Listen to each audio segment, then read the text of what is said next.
Right, it's that exciting time of year again, beginning of a new year, new reveal. I would imagine, because of the rumour sites, everybody knows what's coming, but this will be the first time that I'll be able to show you, live and dangerous, Olympus's new 300mm f4. Right, so here she is, the new addition to the Pro Series lens family. Now, I've got to be quite subjective on this because obviously the first thing that I think of is, wow, it's a massive lens. And in Micro Four Thirds terms, it probably is.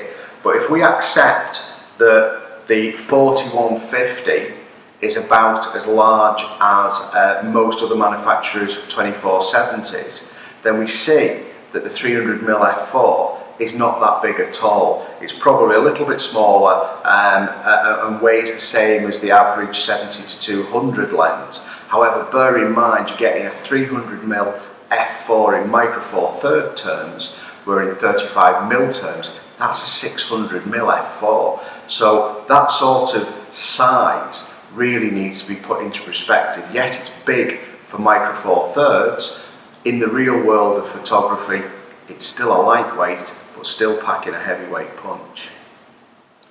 So, what can I tell you about the lens? It really is quite a beauty. One of the things worth pointing out for the geeks among us, it's 17 elements in 10 groups. It's a 9-blade aperture with a circular diaphragm. Now, for those of us that just want to know how we can use the lens, it's dustproof, drip-proof and freeze-proof like all the other Pro Series lenses. It's a 77mm filter thread. Lens hood obviously comes with it, that's very important. Anybody that's been on one of our workshops will know how I always bang on about the use of lens hoods. One of the interesting facts is, according to Olympus, this is the highest image quality lens they've produced. Now, I don't have any fancy lab test benchmark charts to show you, but what I can tell you is in my use of the camera and lens combination, I have been massively impressed. It really is a clever piece of kit and a beautiful lens. It's 300mm in Micro Four Thirds terms, which in 35mm film terms is 600mm. It matches with the 1.4 times converter that came out with the 40 to 150 lens.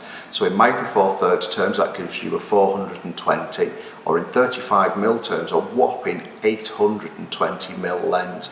Now, for its size, that is quite incredible. It weighs about 1700 grams, which is roughly the same as most other people's 70 to 200 lens. So when you consider the extra reach you're getting, it really is quite an incredible thing.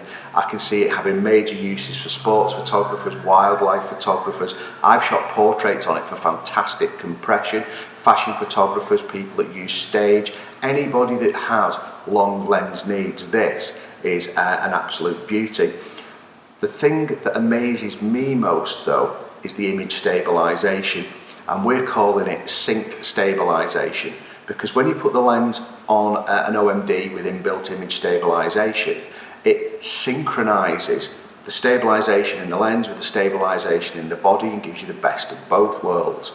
But why is that fantastic? It's fantastic because it means that Micro Four Thirds users that don't have image stabilization benefit from the stabilization in the lens. Olympus users benefit from this clever syncing of stabilization between camera and lens, because you'll know historically that if you've had image stabilization in a camera body and then you use an IS lens, you're supposed to turn it off. But Olympus, the guys in the tech department, have worked really hard, and they've got this major feature of it working together in harmony. It's very, very clever. I urge you as soon as possible to get your hands on one and give it a try. I think you'll agree with me, it's a fab addition to the Pro Lens series for Olympus.